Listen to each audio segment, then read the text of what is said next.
Ok, salut Constance. J'étais hyper content de ton feu vert pour cette interview parce que ça fait un petit moment que, en fait, depuis la rédaction de mon livre sur le grand jeu, de mon livre du grand jeu, le propos physique quant à la musique est prédominant et du coup, le monde de la danse, c'est un monde que je fréquente pas, enfin en tant que parent d'élève, si quand même.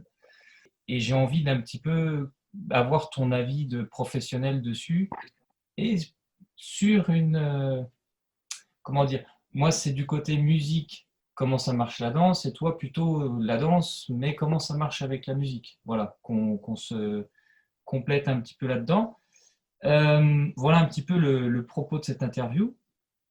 Euh, à mon sens, apprendre la musique, c'est la faire passer dans le corps, que l'expérience physique soit la plus empirique possible, qu'on arrive à mettre ça en corps, que le rythme rentre dans la peau, comme l'expression le dit. Tout ça, c'est subtil. Et dans ce monde subtil, mais ma question pour toi ce soir, c'est toi en tant que danseuse, en tant que pédagogue de la danse, comment ça se passe? Peut-être commencer par introduire ce que tu as fait, qui tu es dans le monde de la danse, juste pour nous situer. Euh, voilà, on va vraiment explorer ensemble ce même fleuve, mais vu de deux côtés différents. Ça marche. Eh bien, moi aujourd'hui j'ai 28 ans. J'ai été formée en conservatoire. J'ai fait essentiellement du classique. J'ai Ouais. commencé par le classique et ensuite je me suis orientée vers beaucoup d'autres disciplines comme le jazz, le hip-hop, les comédies musicales et cela par les stages de danse, beaucoup. Hmm. J'ai vraiment découvert d'autres disciplines à travers les stages quand j'étais jeune et ce qui m'a plu, et je pense que c'est aussi par rapport à ma personnalité, c'est que je suis quelqu'un qui déborde d'apprentissage et surtout je m'ennuie vite.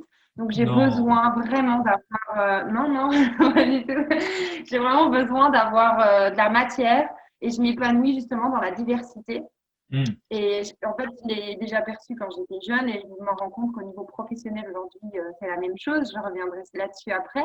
Hmm. Mais donc, je me suis dit, il faut que je sois pluridisciplinaire et le monde avance vers la pluridisciplinarité. Donc Hmm. voilà, mon objectif premier était de passer mon diplôme d'état de professeur de danse classique, ce que Hmm. j'ai fait.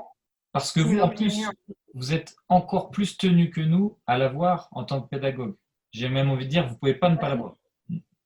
Exactement. Ouais. Bah, en tout cas, pour travailler en conservatoire, on est obligé de l'avoir. En école privée, oui et non. Enfin, ça va dépendre des écoles privées, de leur Hmm. réputation, etc.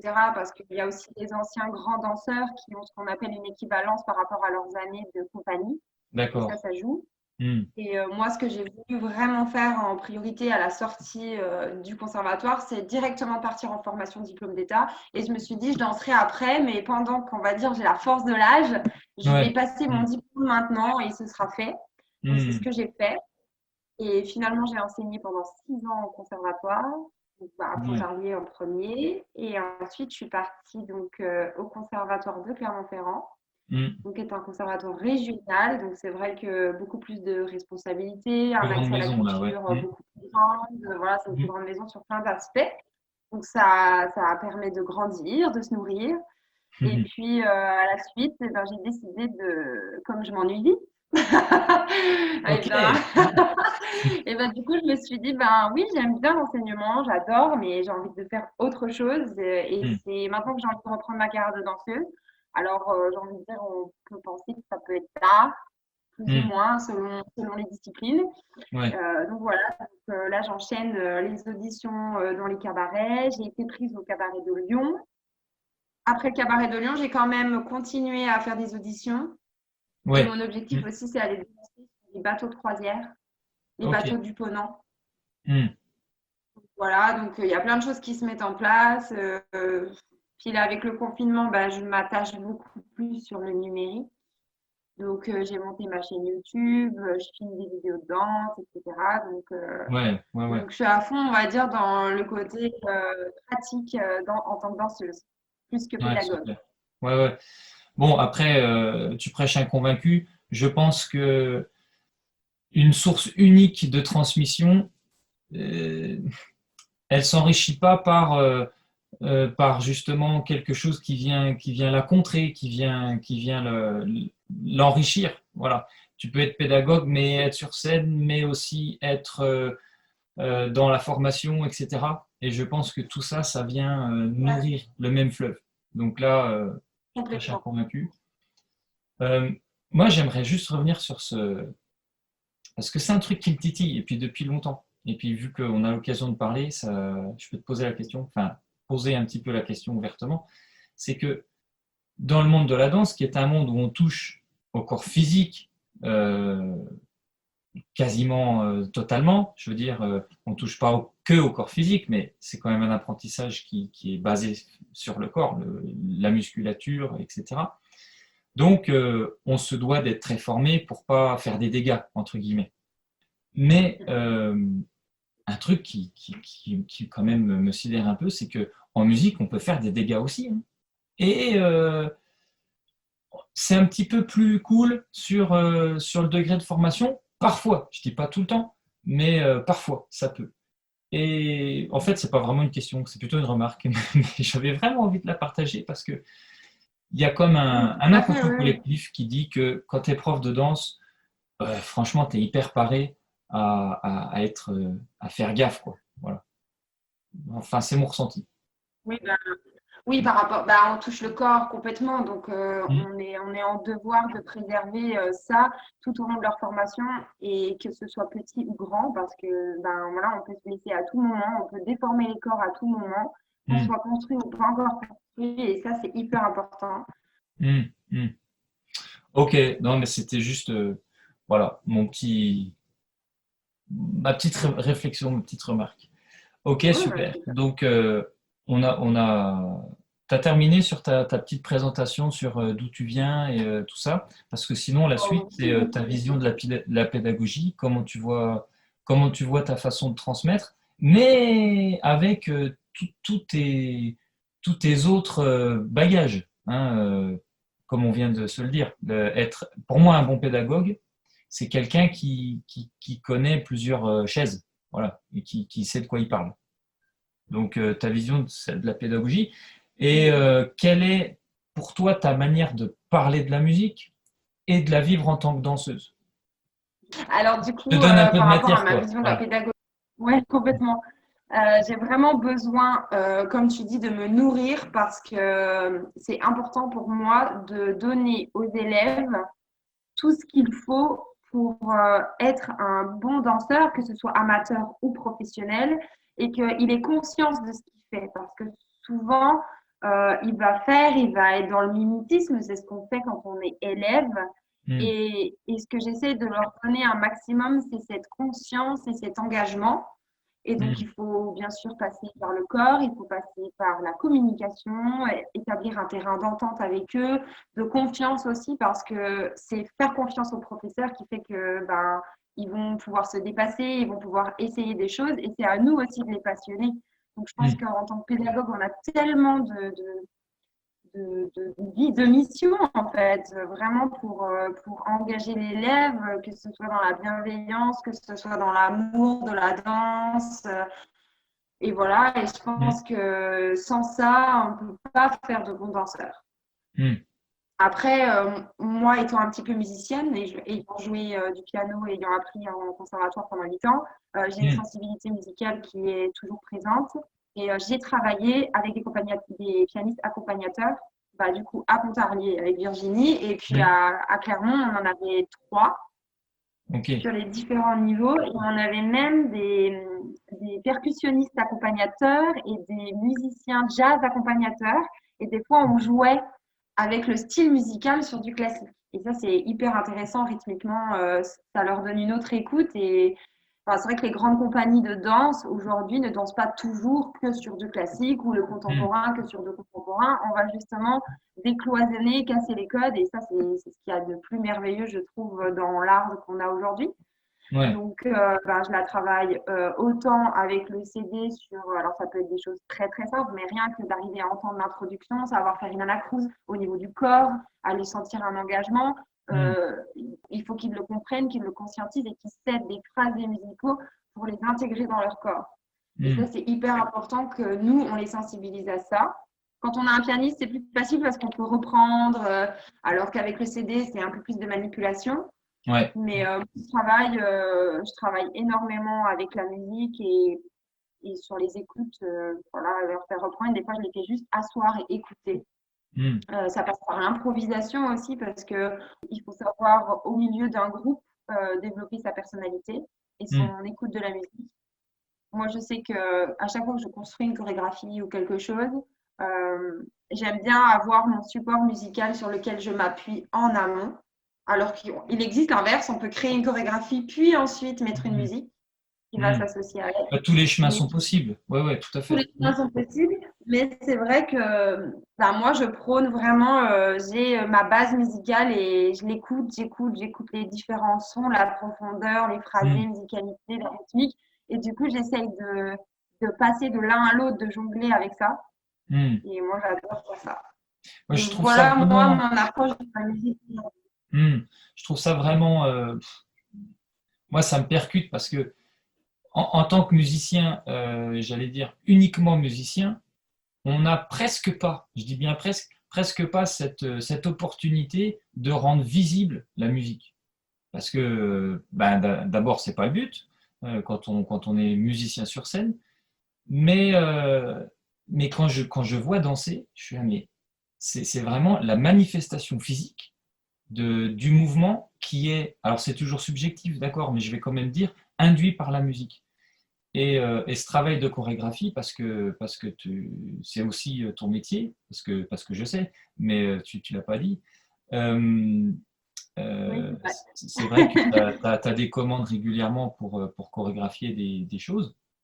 Ouais, ce que j'aime dans la chorégraphie, c'est que du coup, justement, on met en valeur la musique quand on joue avec cette musicalité et sur ces sonorités, des fois un petit peu fines qu'on peut entendre ou des impacts, ou voilà, et il y a des Mm, moments forts musicaux qu'on va utiliser.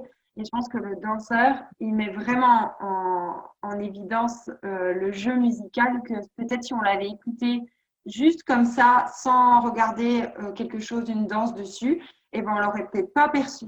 Ça peut être juste un instrument, un impact, une petite sonorité qu'on va mettre en lumière parce que nous, en tant que danseurs, on l'a ressenti. Et tout de mm, suite, ben, le public va dire ça, c'est intéressant. mm. Ouais, Alors qu'effectivement, s'il l'avait écouté tout seul, la personne n'aurait pas entendu. Et moi, c'est ouais, ça que tout à j'aime. fait. C'est ça que Ouais, ouais. j'adore.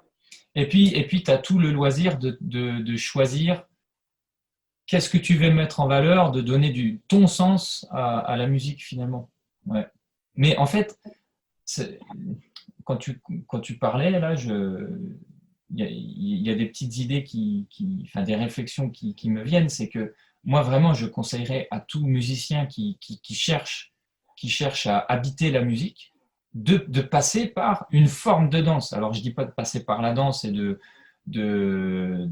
mener de front ces deux disciplines, parce que ça peut être contraignant ou pas, mais, d'amener du corps dans la pratique musicale.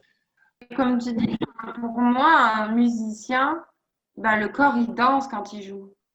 Hmm. Tu vois ce que je veux dire? Parce que il y a quand même quelque chose qui est de l'ordre de l'engagement corporel pour aller chercher ben, les nuances, les intonations, tout ça. Et je pense que, ben, en fait, le corps, il danse, mais le musicien s'en rend pas forcément compte. Ouais, et c'est tout le Et propos du mot danse. Voilà. Qu'est-ce que ça veut dire de danser? Ouais, ouais. pour Non, moi, c'est engagement et émotion. ouais, c'est ça. Et du Parce que coup, par quand tu exemple, danses, quand j'entends ça en tant que chanteur, euh, alors, on est mis en scène quand on chante, certes, mais c'est limité. C'est limité par quoi? Par l'exigence physique du chant. Enfin, tout a une limite de toute façon. Mais, mais même sans connaître de mise en scène, de déplacement, effectivement, le corps, il est engagé à 100% et tout le temps, et pour n'importe quel instrument. Voilà. Donc, Donc, il faut, en fait, mon message, c'est ça, c'est il faut absolument ramener de l'empirisme physique, de l'expérience physique dans cet apprentissage musical. Et puis, de ma petite porte d'enseignant de formation musicale, qui est devenu du grand jeu, mais tout ça, c'est un outil et simplement une façon de voir les choses, c'est être assis à table pour enseigner la musique, je ne comprends pas. Je ne comprends pas. Parce que le corps, il fait quoi? Il fait l'expérience d'être assis. Donc, la tête, elle capte, mais elle ne peut pas transmettre au corps. Je ne vois pas comment on peut encore se dire que ça marche. Voilà. Donc, de toute façon, avec la danse, tu ne peux pas faire ça. Donc, c'est cool. Tu ne peux pas rester assis et dire restez assise, parce que c'est souvent des filles, mais restez assis quand même. Il y a des garçons. Et puis, je vais vous montrer, vous allez comprendre. Voilà, ça sert à rien de comprendre. Et puis en danse, c'est frappant comme c'est évident. Mais en musique, pas pour tout le monde. Voilà. Donc, ton témoignage, en fait, en tant que danseuse, est évident, quoi. Pourtant, nous, on a un aspect théorique qui est hyper important. En tout cas, je parle pour la danse classique, mais c'est pas valable pour toutes les disciplines. Ouais. On a quand même des codes bien précis qui font que, il y a un moment donné, on a expliqué par la parole, mais directement, dès qu'on a intégré la théorie, on la pratique instantanément. Ce qui fait que justement, comme tu me dis, il n'y a pas cet aspect je suis assis et j'attends. En fait, j'écoute et instantanément, j'expérimente et je voyage dans ce que la théorie m'a appris. Oui. Oui, tu passes de l'esprit au corps tout de suite. Ouais, ouais. Et dans ton apprentissage du piano, parce que tu as eu le temps de l'apprendre, ce piano, quand même, 8 ans, c'est pas rien. C'est quoi tes conclusions sur la pédagogie que tu as pu recevoir et celle que tu transmets aujourd'hui? J'ai eu plusieurs professeurs et en fait, pour moi, c'est une danse des mains. Bah oui. Et quand j'étais danseuse, il a su m'amener les qualités de mouvement et les verbes d'action qui m'ont permis de comprendre comment bouger mes mains pour que ça aide au niveau du déplacement sur les claviers. Et la théorique 100% musicale, j'ai envie de te dire, m'était tellement inconnue et j'avais tellement besoin de passer par le corps du fait de ma discipline que cette personne a trouvé instantanément. Mais c'est vrai qu'au début, j'arrivais pas. Et d'ailleurs, pour te dire à quel point je suis dans le corporel, et c'est encore mon problème aujourd'hui quand je joue du piano, c'est-à-dire que à un moment donné, je vais apprendre le morceau, je vais l'avoir dans les mains, et c'est-à-dire que si je fais une fausse note, je suis incapable de recommencer, genre juste une carrure avant. Il faut que je recommence du début, parce qu'en fait, c'est pas moi qui guide, c'est mon corps qui enregistre. Et en fait, à un moment donné, c'est les mains qui font sans que je réfléchisse, mais si je me loupe, je suis incapable de reprendre.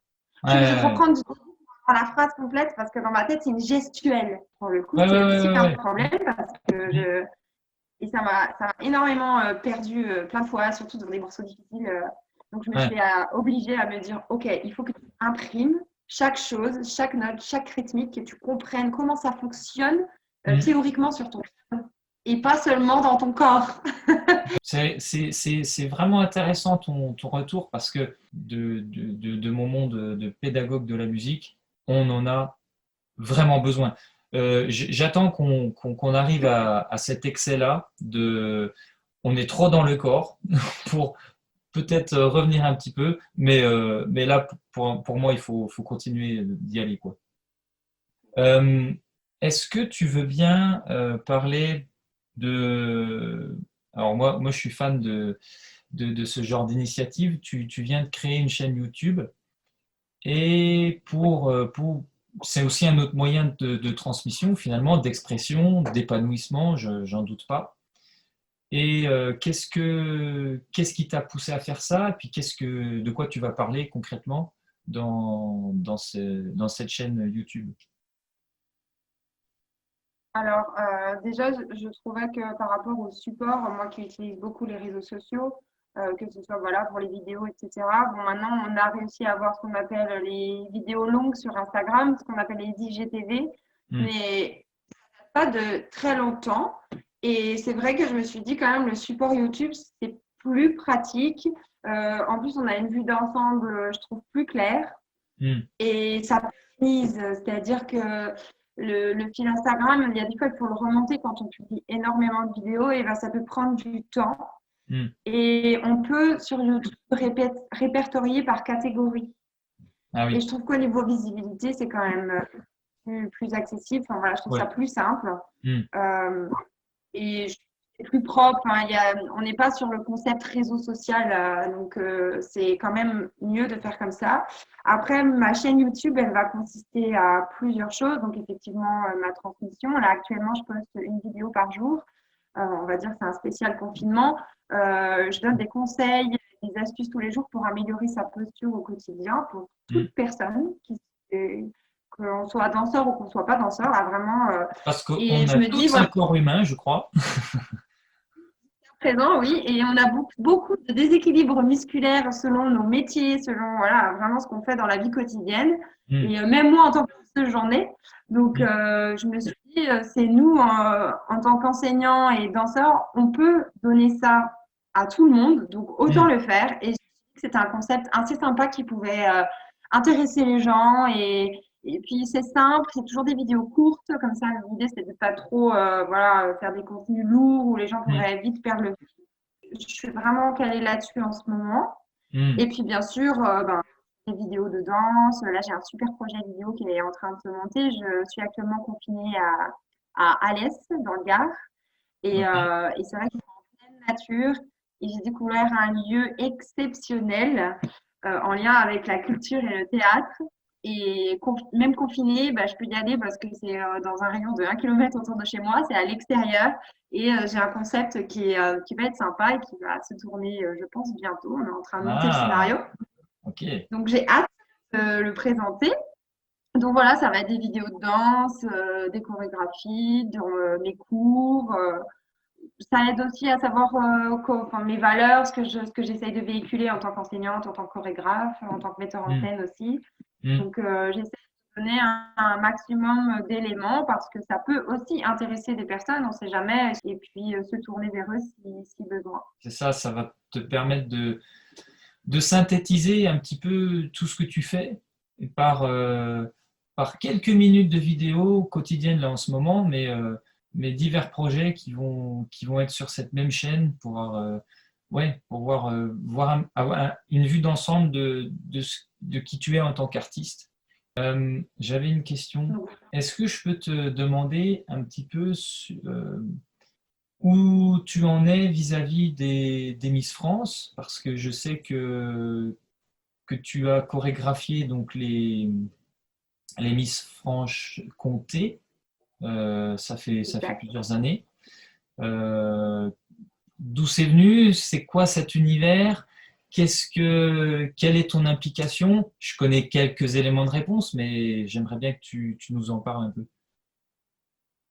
Eh bien, d'où c'est venu? Tout simplement, je me suis présentée en 2014. Et donc, quand je suis arrivée là-bas, Hmm. voilà, j'ai fait mon aventure. Je suis allée jusqu'à la régionale, aux portes de Miss France. C'était vraiment une aventure exceptionnelle. Hmm. Et, et en fait, là, je me suis dit, quand on a appris les chorégraphies pour le spectacle, à l'époque, c'était vraiment très simple. En fait, c'était les anciennes Miss Franche-Comté qui nous apprenaient des petits pas de danse qu'elles avaient appris à Miss France. Donc, du coup, pas du tout de professionnels qui nous drivaient. Hmm. Donc, moi, en tant que danseuse, bah, j'ai un petit peu aidé parce que, ben, voilà, les candidates, elles ne savent pas danser forcément. Ça peut Hmm. être tout bête, mais apprendre à marcher, gérer l'espace autour de soi, Hmm. la, la, la proprioception, enfin, il y a plein de choses, les Hmm. ensembles, Tout est dense, tout est dense finalement. Bah oui. Hmm. en Hmm. fait, là, je me suis dit qu'il y a un potentiel à, à- à améliorer. Enfin, voilà, il y a un potentiel qui peut être À vraiment révéler. affiné. Ouais. Hmm. Et, et je vais proposer bénévolement de les aider. Hmm. Donc, j'ai attendu une année après l'élection, parce que du coup, j'avais l'étiquette candidate encore. Ah oui. Donc, donc, du coup, j'ai attendu un petit peu et puis je suis allée voir directement la présidente du comité, donc Anne-Laure Rouillot, vers qui je me suis tournée en lui disant, voilà, je peux vous aider si jamais ça vous intéresse. Moi, ça me plaît, j'aime la mode, j'aime les défilés et du coup, je suis danseuse. Donc, pour moi, c'est rallier tout ce que j'aime en un seul et même point Ouais. Hmm. et pouvoir aider toutes les candidates à faire un show parce que je me suis dit, un premier truc que je me suis dit, les gens, ils viennent voir une élection de Miss et moi, j'ai envie qu'ils viennent voir un spectacle. Bah oui. Et en fait, j'avais envie de casser cette image qui n'est pas toujours belle. En plus des Miss, il y a des fois, on entraîne beaucoup de polémiques. Hmm. Mais là, je me suis dit, on va mettre vraiment du vivant. Et les gens, plus qu'une élection, ils vont venir voir vraiment un spectacle où ils vont adorer du début à la fin, être plongés dans un univers, une thématique.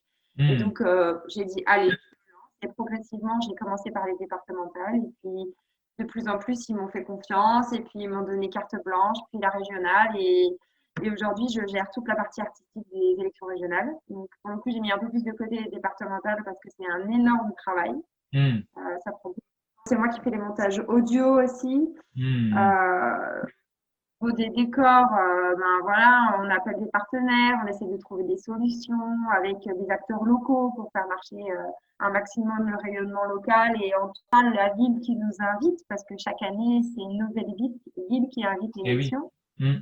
Et donc moi j'adore travailler auprès des candidates et en fait elles sont amatrices mais vraiment il y en a certaines elles n'ont jamais dansé et elles Hmm. arrivent sur scène le jour de l'élection et on se dit waouh. Alors, en 6 week-ends maximum, elles arrivent à faire ça. Et ça, c'est Ouais. chouette parce qu'on voit dans leur visage qu'elles s'épanouissent et qu'elles-mêmes, elles sont surprises de ce qu'elles sont capables de faire parce que, ben, Ah, c'est effectivement, génial. si on les drive, Hmm. on n'est pas. Donc, du coup, j'adore. Et en fait, ce que j'aime particulièrement dans ce travail, c'est le côté metteur en scène. En fait, j'aime être metteur en scène. Hmm. Vraiment. Bah oui. Ouais, Mais ouais, ouais. Avoir cette vision d'ensemble et puis accompagner jusqu'au bout les acteurs, quoi, finalement. Et Hmm. j'aime bien travailler justement avec les différents acteurs artistiques Hmm. et presque chef de projet et puis Hmm. communiquer, trouver des solutions. Et moi, j'adore driver, je suis hyper organisée en plus, donc j'aime bien que ce soit hyper carré. Hmm. Aujourd'hui, j'aimerais voilà, monter à l'échelle nationale ou dans d'autres productions artistiques. En plus, l'avantage, c'est comme je dis, je suis pluridisciplinaire, donc Hmm. j'ai pas envie de me cloisonner à une seule chose. Ça peut être dans le cinéma, ça peut être dans la chanson, ça peut être dans n'importe quoi. Les Hmm. metteurs en scène, Ah on est ben éclectique oui. quoi en tant que Hmm. metteur en scène. Oui, oui. Ça Et dit moi, tout, c'est c'est mettre en scène. Donc la scène, il y en a plein, hein. C'est sûr. Ouais.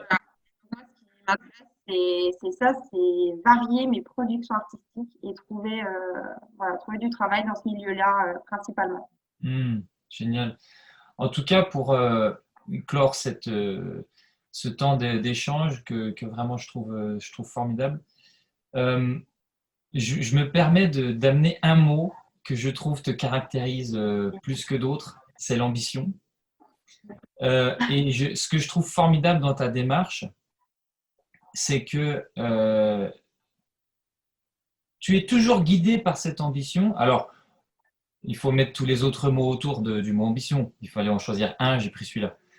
Mais vraiment, c'est ce que je trouve très respectable dans ta démarche. C'est, voilà, moi je sais faire ça, mais aussi ça, et ça, et ça.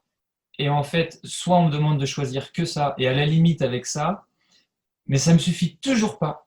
Parce qu'en fait, moi je suis bien plus que une, deux, trois choses. Ouais, c'est pas mal, mais en fait, je suis 14 choses des fois je suis deux choses, des fois j'en suis 26.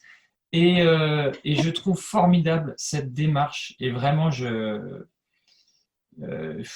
je j'ai pas d'autres mots. Je la trouve formidable. Voilà. Et je trouve que le fait que tu te donnes les moyens, et cette chaîne YouTube, elle est encore, c'est un moyen de plus, mais il y en a tant d'autres, j'en suis certain, pour aller dans ce sens où, voilà, je m'épanouis au gré de mes envies, et ces envies, elles sont prises au sérieux. Et c'est pas, oui, j'ai envie, mais là, je vais déjà faire mon job, et puis après, on verra mes envies. Là, j'ai pas trop le temps pour le moment parce que ce job, il me prend toute ma semaine. Non, s'il me prend trop de temps et que j'ai pas j'en ai plus pour exprimer tout ce que j'ai envie d'être, ben, je vais peut-être faire un autre job. Merci. Donc, Exactement. ouais, je trouve ça Moi, quand je suis vraiment bien. cloisonnée, je m'enfuis. Ouais. J'explose tout. C'est-à-dire que quand je sens que je suis en train d'être fermée dans quelque chose, là, je dis stop. J'ouvre, Mm. je casse tout et je m'en vais.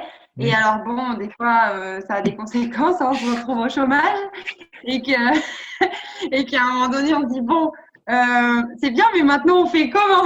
Ouais, c'est ça. Ouais. Donc, alors j'avoue que je dis pas que j'ai pas peur des fois, hein. J'avoue Ouais. que c'est il y a des prises de décision où j'ai réfléchi à 2 fois, mais je suis tellement animée par, j'ai envie de plus, j'ai envie de plus, j'ai envie de plus, j'ai envie de plus Mm. que, ben, je casse. Je casse et je dis: «Bon, bah, j'y vais et puis on verra bien». Et ça date pas d'aujourd'hui, ça. En tout cas, depuis le petit temps que je te connais. Euh, Quelles sont les conclusions que tu tires a posteriori de cette façon de faire? Alors pour moi, mais bénéfique parce que, enfin, je fais justement, ça me permet de découvrir plein de nouvelles choses, même si Mm. des fois ça prend du temps. Après, je peux dire l'inconvénient d'être carriériste et ambitieuse, ça peut être que je suis toujours dans l'attente Mm. de quelque chose et que finalement, ben, j'ai pas l'épanouissement encore. Tu vois ce que je veux dire? Je suis toujours dans le travail, dans le travail, dans le travail. Je dirais que voilà, le constat, c'est que j'adore parce que je remplacerai ma vie pour rien au monde parce que, enfin voilà, je voyage, je fais plein de rencontres Ouais, tu vis ta vie. dans Ouais, des ouais, ça c'est univers clair. Mm. totalement différents. Mm. Je suis encore frivole, j'ai pas d'attache, je suis toujours partout à la fois. Mm. Donc, mais moi, j'adore être comme ça. Et Mm. là, demain, tu me dis non, tu t'enfermes, c'est terminé. Eh bien, non, je peux pas en fait. Là, j'ai Mm. envie, là, j'ai qu'une envie, c'est de voyager en ce moment. Alors, c'est pas évident. Bah oui, J'ai j'ai qu'une cru envie, c'est de comprendre avec voyager. les auditions pour les croisières et tout ça. Je me suis dit, ouais, là. Ouais. Donc, Mm. ouais, je pense que dans voilà, le constat que je peux faire, il est à double tranchant dans le sens où j'adore ce que je fais, je bouge et ça, j'adore. Et un autre côté, c'est que ben, j'ai l'impression de jamais atteindre ce que je voudrais atteindre. Et des fois, c'est frustrant. J'ai des Mm. périodes où je suis frustrée et Moi, comment je perçois les choses, c'est justement cette faculté à se dire, ouais, ça, ah, j'en ai vraiment envie, ça fait un moment. j'écoute ce que j'ai envie. Je vais pas attendre 10 ans avant de le faire, en fait. Et ça pour moi, c'est s'écouter. Euh, Oui, voilà. oui. Bon, ben, génial.